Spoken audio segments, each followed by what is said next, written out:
Burn the Box, a portal to the world of hidden truths and untapped power. A sanctuary where together we unmask the oppression hidden in the shadows far too long. Unscripted, unplanned, unrehearsed. Stay tuned for powerful conversations, thought-provoking insights as we ignite the sacred rebellion of the global majority. Let's begin this incredible journey together. Welcome to Burn the Box. Your host, Dr. Sonali Deepika. Welcome to another episode of Burn the Box. And today I have with me the lovely Aneissa Rosas-Sanchez. Aneissa, welcome. And I know you wanted to start with something to get us started. Sure. Yeah. Thank you so much for having me, Sonali. Thank you. I'm so excited to be. I'm excited to hang out with you for an hour or however long and be together. And yeah, so I just want to name that. I can't even put it into words. So I just want you to know that. Yeah. So you and I talked about how to begin and entering in, which, yeah, I had an image, idea, a heart spark to name our ancestors, our call in the ancestors, our protective ancestors, our ancestors that guide us, that protect us, that bless us, that keep us not only safe but brave. I had to call up a bit of bravery to be here today too. Yes. And we talked about who are they and our known, the known ones, the ones that we have an idea about. Yeah. Like I know some of my people come from here, from there, and then there's other people that I don't know who they are. There's so much that's not known. I know I mentioned to you, my known people are from Sonora and Zacatecas, Mexico. What's considered now the modern day Southwest. And without any blood quantum whatsoever, through family stories and geographic location, I'd like to call in my Yaqui Nation ancestors as well. And just honor, appreciate all my people, some known, some not. And I know you shared your known people are from the 3 times colonized country of Sri Lanka. So that's right. Calling that's in.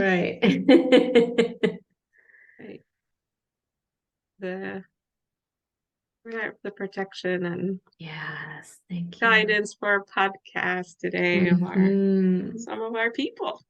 Yes, I love that. Thank you so much for doing that. Yeah. It does feel good. This is the first time where I'm doing that for the podcast. It does feel good to call in the support, the protection, the guidance, to have that enter the space.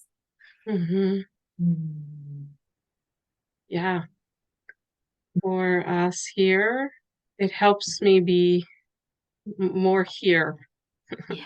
That makes sense. Yeah. Yes. I was just going to say there's what I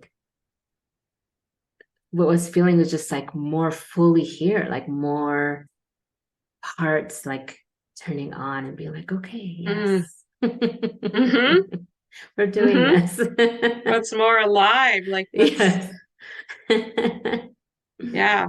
Those parts that are often forgotten or not named or. Yeah. Absolutely. Yeah. And as you share that, I'm reminded of this part of the inspiration for this concept of burn the box, this idea that then in this season, it's all with our colleagues, our community with somatic abolitionism. But there's something about when we can be more ourselves, like more connected to ourselves and our ancestry, and more fully hear that we are, that in itself is burning boxes, because we're like breaking out of places where we've been put and conditioned into, and Right. suppressed and repressed. Right. Absolutely. Even in so many ways, but even before we started recording, even in our names alone, right, could cause. I think we have this idea in our Latinidad space. It was brought of like our names alone elicit so much in us, and and I know I shared about my name being spelled. It's not spelled correctly in Spanish, and it's also mispronounced in English. My parents trying to give me a name that meant something to them, and also with this huge structural force of assimilation. Like don't spell my name the Spanish way, spell it the English way. Even in our names, it's like, what parts of me are here that are disconnected, right? And it helps. It does. I hear you. It helps to sort of like reclaim that, or bring ourselves more fully into the space. Definitely.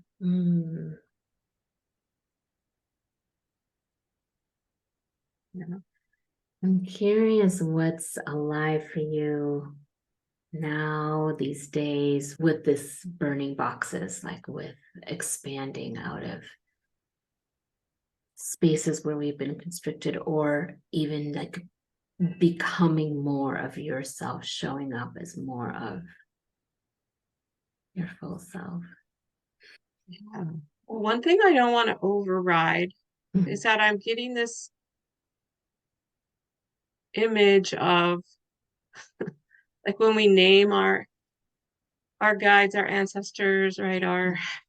We call it in this way of what's alive, and through an embodied way, and through the work of somatic abolitionism, right? As guidance and protection and bravery and humility and all the, right? It's like I got this image of not just you and I being here together, but our ancestors, like right in imagination, like meeting each other as well.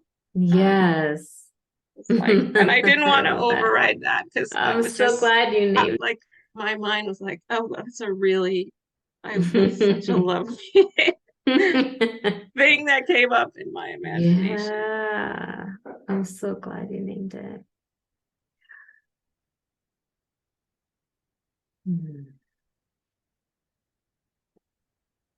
That might be a part of answering the question that you asked too. Is like, what's been alive for me in this work with you all in community 3 years later. I know I mentioned this, things just keep deepening. The practices keep, right in the practice, there's so much deepening, and it comes up in so many different ways in my body, in my imagination. I was an imaginative child too. And then, over time, it can get really sort of much smaller, almost just sort of like squashed down or out of me, right? And this work has really sparked that back up for me, and what Resmaa has called, right, the toys.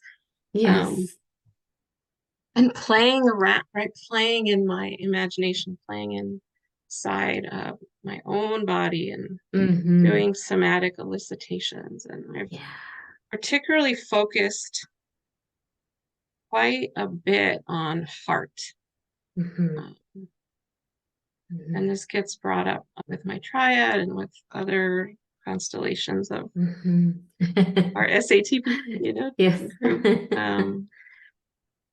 But really reclaiming like how white body supremacy impacted my own heart in so many different ways, including what I care about, what I pay attention to, what's important to me and what it looks like important to my family, like in our culture, right? Yeah. Like success and all boundaries, intimacy, vulnerability, all it's like so much of my development.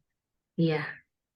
And so there was so much to pause and be curious about and like be with and scribe on it. It was like, holy, this has been really, I just did a workshop on this, but it's like a hijack, like a heart hijack, and how white body supremacy hijacked my heart in so many different ways. And so, yeah, it's interesting. I've been really in this space of how to work with that, be with that, and not hold it alone either, right? This space has been incredibly healing for me. And in the community with you all, it's allowed me to move and quite viscerally, like heart flow, where it's like things, I can feel things really flowing and moving again, right? Between like the hardening or the numbness, dissociation, and or taking on, I'm a therapist, like that wounded healer thing, right? You're a doctor, like we take on so much, and then it's like, oh, this is too much. I'm in this too much. So right, finding some reclamation in between these spaces, in between. I've been there, and I've been really, really, I don't even know the word, grateful to be able to reclaim my heart. So yeah, it's been a journey. Yeah.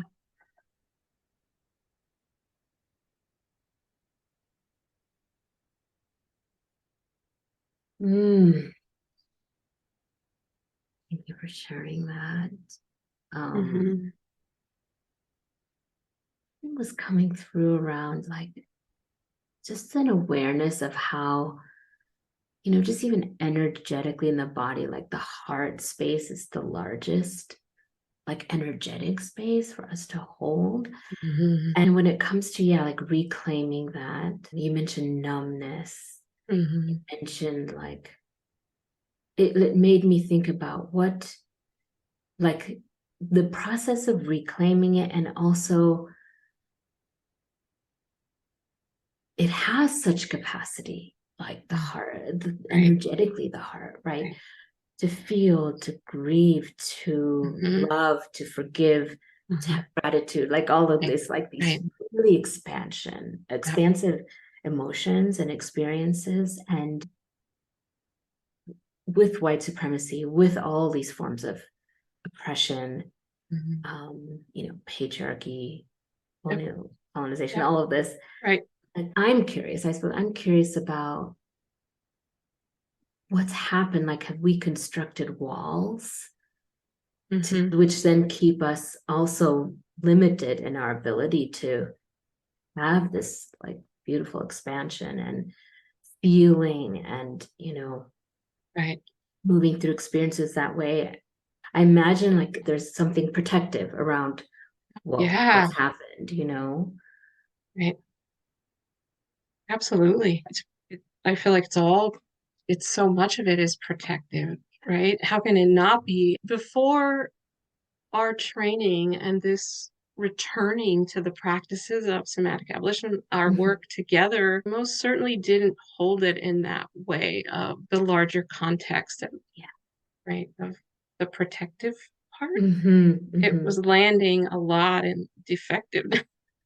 Right. And also reading and how to have better boundaries. And not that any of that is not good or it's bad, right? I'm not right. There was a felt sense that I often would override of like, there's got to be more to it than this, right? What's really underneath my own heart, and right, and reconnecting with my own heart. Again, I don't even know if I have the language for it. Certainly not this context, certainly not the practice of returning to my heart and being with the hearts of our group when we show up. And for me personally, and then in my family, in my family of origin, it's not easy to be vulnerable. It's affection is different. I have, my mother's very affectionate. We are an affectionate family, but the vulnerability was, there was like a wall or something, right, that protected the deep vulnerability. I saw it in my parents in their marriage, right? It showed up in my marriage for sure, my partnership. I mean, this thing is it's such a force in the ways the conditioning gets passed down. Right, that it can show up on how I parent my children, on how vulnerable I am with it, how walled or defensive if they bring things to me that I don't want to hear, or and so a lot in like sort of this awareness of how impactful. And I'm thinking of Resmaa's words of like what shows up and looks like family traits and culture, that I started to question of like, and being a therapist, I hear this in different ways. Like, we don't talk about our feelings in my family. We don't talk about our family business outside of our family, right? Absolutely. The secrets that are kept. Absolutely. About crying. There's often a lot of talk around, like, I work for a college campus around stigma and right, why students don't access therapy. There's a lot to say about that, but it's like part of the structural and systemic pieces of accessing therapy, of what that even means to go to a place to be vulnerable. And how we even came to need these spaces. What's been like, it's like, what, what, right? And so much of what's been such a reclamation for me is a reminder of like, therapy can be really healing and helpful. I do that for a living, and it's not the only way. There are other ways to reclaim our health and our mental health. And I certainly, that deepened so much for me in the practices. Was the showing up and the practice of being vulnerable with. I know for a fact I would not have done this 3 years ago, this podcast. I would have been like, that sounds great. I really want to do this. Oh my gosh, I've always wanted, and I wouldn't have done it. Well, I wouldn't have done it either. So I would have like making up some excuse as to why. And then what I love about the box and what you're bringing, Snell, is the emergent part. And it's it's amazing, and it's so vulnerable. It's like, you may not, right? It's like we have to know. It's so protective. I want to know what you're going to ask, or I want to know this is going to be. I want to know I'm going to look, or whatever. Right? It's like It's like just calling up some, like, shaking off the. I don't know. Yes, and again, showing up, like, just show up. I just write so much. Just show up and see. Oh. Yeah. And it's been a process for me too. I have gotten questions of like, what are the questions you're going to ask? And there are none. Like, that's part of it. It's like, there aren't any. We're just going to show up, and we can always share this or not share it. Like, that was always the agreement, like, we don't have to share it. But I always feel before each one a little bit of this like nervousness, excitedness together, like because it's vulnerable for me too. Like I don't know. Right. I'm also Yeah. like in it. There's like that. There's a certain amount of trust. There's a certain amount of definitely vulnerability, definitely bravery, allowing the emergence. Yeah, like what wants to be shared in a space, when two people get together. And just see Yeah. what happened. And also the trust has been practiced. There's an embodied trust there, just sense of, oh, I know what my body feels like with Sonali. I know what my body feels like and with my triad or in these other constellations, right? And the practice of that. It's so much more than, trust is more than words, obviously, right? But it's like, it's so much deeper than that. So there's a part of me that was able to let that go and be brave because I trusted, oh, however this goes, it'll be okay, or yeah. I love to reflect on our 3 years or our time. It's just what we've been returning to, right? Time and again. Yeah. And our calls out to one another and see who responds. He was still here. Who's here? Who wants to connect? What are you doing? What wants to connect? Right. Yeah. Definitely. I know Resmaa has mentioned this, the tempering of the nervous system, each of ours, and then in our group. And I've noticed that everyone I connect with, it's like there has been trust there, even if we haven't had a lot of time, or some people, hardly any before we're like, talking this way. There's still like, but we were in this all together. Yeah, it's like yeah, and the ways that we were in it.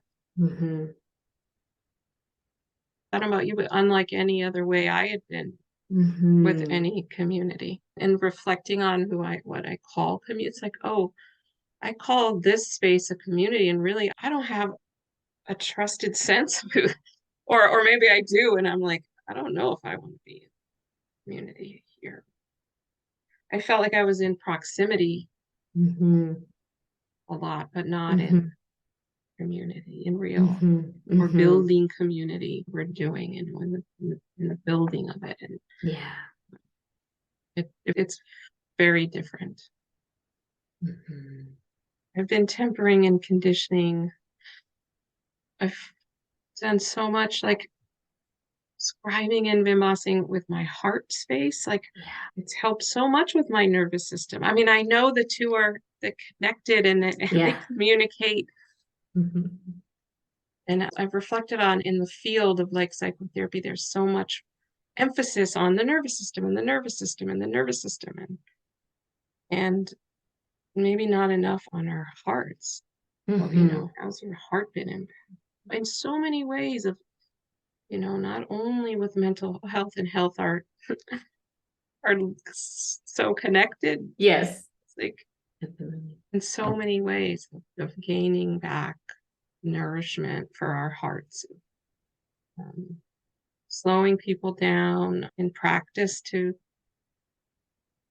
pay attention to their heart. Yeah, it's been really quite amazing to stay with the heart. And every time I stray away, or if I feel like my ancestors just say, stay with your heart, just stay with your heart. And as this large, this holds so much, art, like you were saying, it's like it inevitably will radiate or flow to feel it some other part of my body, or bring it there. Yeah. Such a beautiful invitation.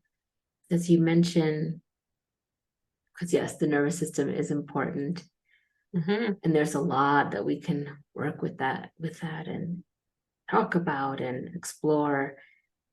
But as you were talking, what occurred to me is like the nervous system is connected to, part of the nervous system is the brain, right? And like our thinking. And that's so different than the sensing that our heart is, the experience of our heart. And what happens when we're doing it together too? Yeah. I've shared this in other spaces. Like, I don't exactly know where this is going, but in a dream or daydream, it's like we're doing practice together. And yeah, we regulate ourselves. Can we be together in heart? And what's the collective blood pressure, right? Like what, like, and as women too, I don't know a lot about this, but I started to briefly read about, you would know way more about this, but like the heart's role in our hormones, biochemically. Like, I'm like, whoa, like all these, the nervous system, the brain, right? And how deeply connected, right, all of this is. So playing around, I'm in the process of playing. I'll get an image or something in my imagination through scribing, and I'll go, okay, well, let's play around with that. Let's see, let's just do a heart player. Like I mentioned, I did a workshop recently called Heart Hijack. It was an attempt, and I'm still trying to figure out how well it went or didn't. But so it was to a bunch of like, to a group of like academics and faculty members, and I don't know what they expected, but anyway, some of them came, and it was framed around somatic abolitionism, and it was a somatic elicitation while listening to music by a Chicano ethnic studies teacher at the college, and so him and I joined together, and it was okay. But again, when you're sort of like dipping a toe in and you're trying something out with people that are, it's being embodied and what that even means, and slowing it down a bit to try and even get in there just a little bit. It wasn't easy. That was brave. And as you spoke, I was reminded about like this kind of idea of how this, like the journey of the head to the heart, for people that are in that academia world, when it's like credentials and it's knowledge, and it can be a big thing to like big leap get them to move down here. Right. Absolutely. Yeah. In fact, that was one of my slides. I was like, I don't want this to be slide heavy. This whole campus is about slides and information. But I had that one saying, like, the longest journey is from our head to our, right? Yeah. That was actually in there. I love that it was in there. That's what I was thinking. I'm like, with that group, it's just like baby steps, like, like it's kind of, it's challenging. It's when we stay up here, we are protected a lot more. We're not as vulnerable, and it's like, oh, but we're trying to get to this space, and everything you've mentioned, it's like all that is in the way, of doing that.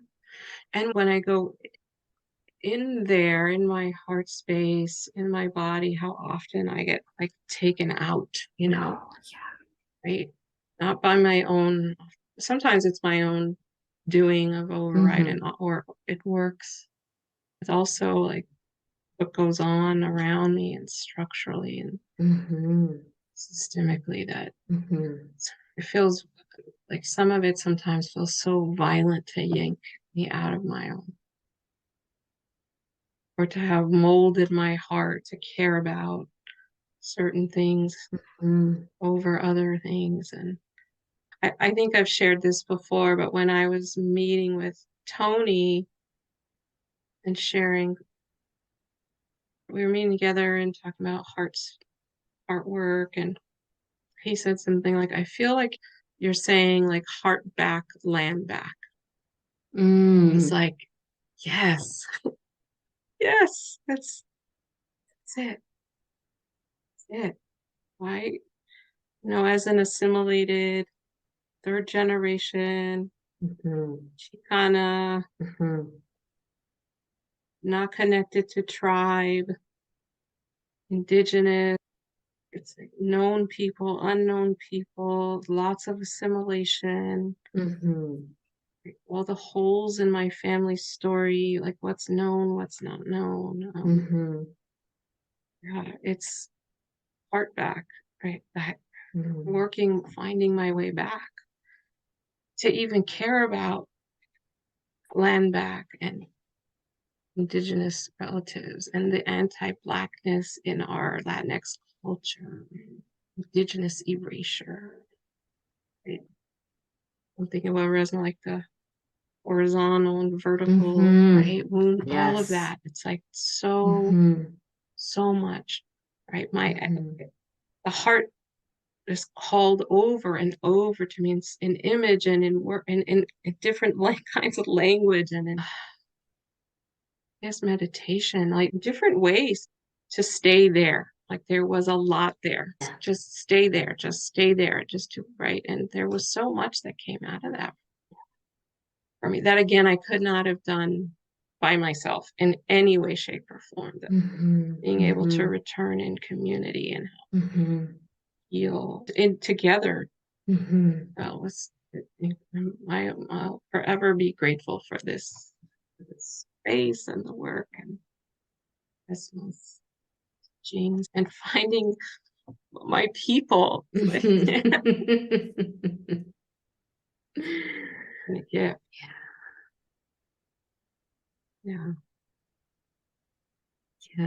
It makes me think of what Resmaa says about, or he was saying it from the beginning. I didn't totally get it in the beginning, but he would say, it's not who you start with, it's who you end with.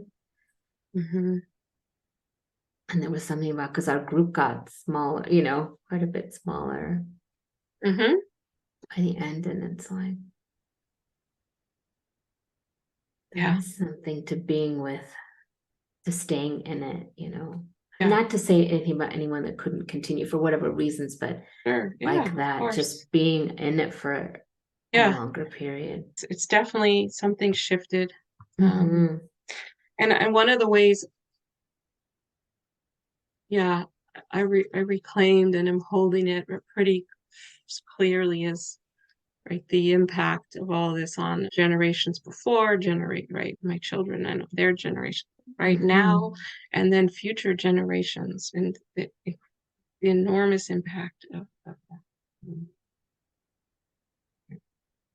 I can get pretty triggered when I'll see, like, for my own community, Latinx community, Chicanx community, and we're a rising population of people. You see this a lot in the papers of like, we're growing our percentage, hearing that and being in the wonder of that, of like, wow, we're really a growing community. And there's so much diversity in our varying cultures and countries, and also a huge fear because of this conditioning, this indoctrination of white body supremacy and the centering of whiteness and white alignment and assimilation. And like I said, anti-Black and anti-Indigenous indoctrination. It's like in the ventricle. It's like inside, right? It's like, so this work 3 years of like first scribing on like, what is this? What am I even paying attention to? What's even happening? I'm not saying, I've arrived or whatever that even means, but like just over time, it took so long to figure this out for me, and not just up here, like, moving it down from head to heart to body, right? And keeping the heart is really central to what the meaning is for my people and for future generations. There's lots. Yeah, noticing like what's there. And I know Resmaa said this too, but also like what's not there anymore, like the things that aren't there that I'm like, my heart and body have expanded. And it's all because there's so much there that maybe I would have overridden or just pushed out or repressed or whatever, right? Dissociated from. And not that that doesn't happen at all. Of course it does. But I feel like I can catch it. I can give content. And when I can't, my triad can, they're right. They're so good at like, wait a minute. You did something there, or you said this, and they know, or if, and vice versa. It's like, wait a minute. Let's go back to. Yeah, it's like what you were saying about this process we were in, this community we were in was so unique, but we have had and continue to, I know you're continuing to meet with your triad. I'm meeting with my folks, and when we're all able to drop more into our heart space, when we're all able to be more vulnerable, which happens over time, right? The trust and all of that. It's so healing, and it's so, there's something so expansive and generative about it. Yeah. And liberating. Absolutely. Yeah. It's been a road. I mean, it still is. Yes.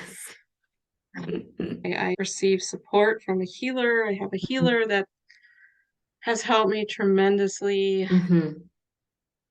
Reconnected with plant medicine that's helped so much. Yeah, I had a session with my healer when I first went in, and it was like over kind of close to the holidays, and a few members of my family had COVID. I was trying not to get it. I was taking care of my children. My husband had it. Was having all these feelings, and him and I, like when we're outside of that, we can joke about it. When we're in it, we can't, because we like resent the other one if they're sick, because it means that we won't have health. And we know what that is later, but we're like, and I'm like, he's over here sick. Meanwhile, he has COVID. And I'm like, it's not his fault. Like, it wasn't purposeful. I found my way to my healer, and right away she did her sobada on me and a massage, and a limpia, like a cleansing, and she went out to create medicine for me. And she came back in and said, oh, yours popped up right away for me. You need medicine to bring back your light. It's too dark for you. It's too, your heart. There's too much in darkness. When I was reading too, some info she gave me about her plant medicine, it's like for people that either live in a climate where there's not enough light or sun, for people that have experienced emotional, like toxic stress, and it's hard for the light to get in. I mean, what I was reading, I was like, oh my gosh, this is me. And for people that, are depressed, or I was just like, this is me. I didn't even realize. So there's a part of me that felt so excited to try to start, to connect with the plant medicine and receive healing sessions, and also an incredible amount of shame of this part of me that I knew I was feeling worn out and tired, and still seeing clients for sessions and taking care of my family and meeting with my group, which really helped it, and also how heavy it can all get. And then we talked a little bit in words, but she worked so much on my body and just picked up on it like that. And I remember feeling like, wow, I feel shame, because she could see through me in a way. It was so vulnerable of this woman, this person needs light. She's when she's depressed, or there's not enough light in her body. And I remember feeling so vulnerable. She doesn't even know me, and she picked up on this. That was really a powerful experience.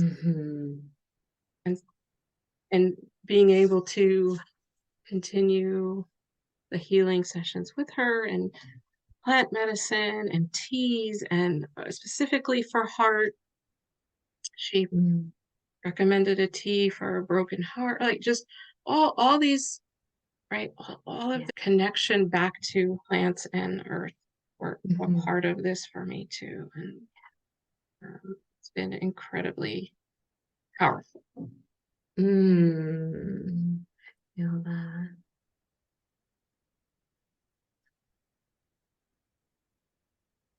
Thank you for sharing.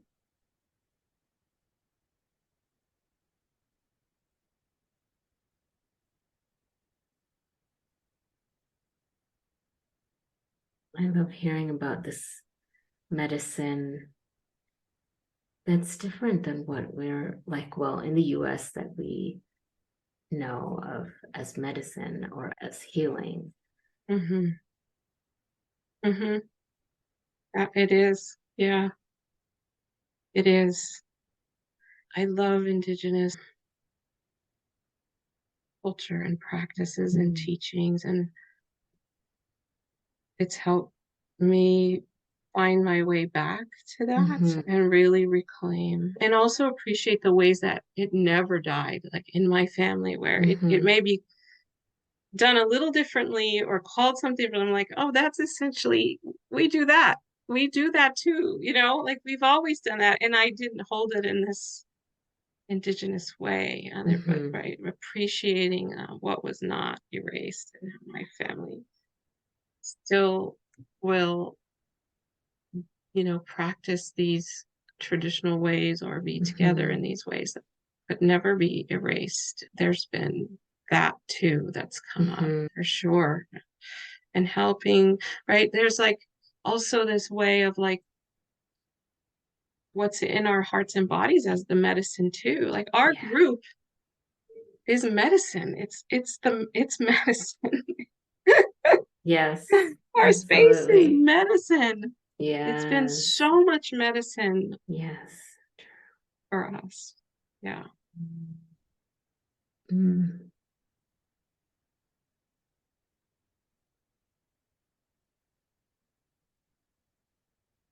Thank you so much, Aneissa. You're welcome.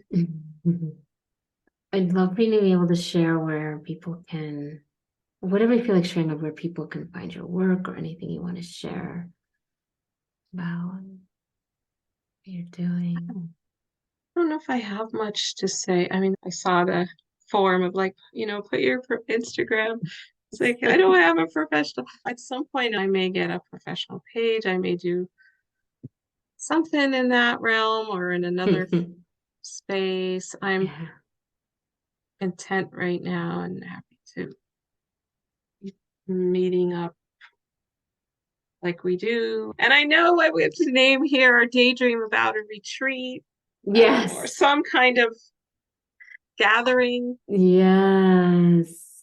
Yes. I'd love to do. I'd love to hold an embodied heart reclamation and embodied heart nourishment. Right? Absolutely. For us. That would be amazing. However, we dream it into existence of us coming together. Yeah. Yeah. That is definitely in my dreaming and my just desires.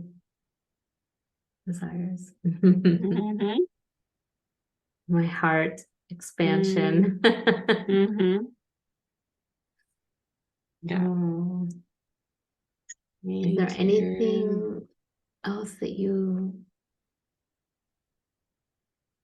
want to share that hasn't been said, or does this feel complete?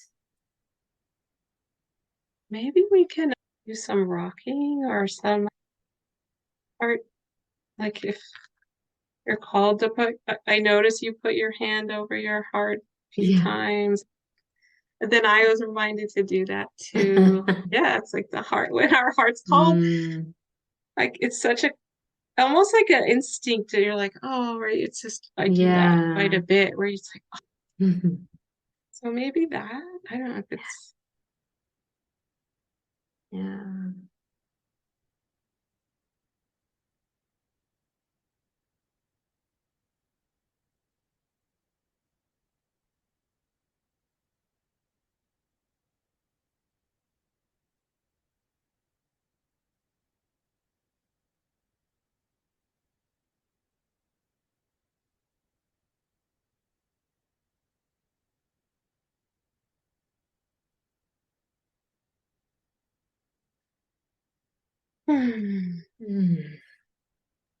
That felt so soothing. Thank you. Thank you, so Sonora. Thank you for having me. Oh, thank you. On So your, beautiful. yeah, thank you for being who you are and creating this space. It's really beautiful. Thank you. It feels I'm so so hard. grateful. It feels like it's from your heart. It is. It was birthed from my heart. Like, let's do this. Because I too felt, as we both mentioned, like this community has been very, it's medicine, it's healing, the connections from it. So that was all part of this. So I'm so grateful that you said yes. Of course, I'm grateful you thought of me. Thank you.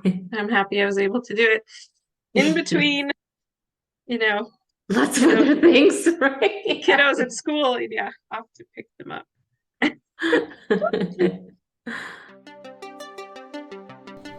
Thank you for listening and being a part of the Burn the Box movement.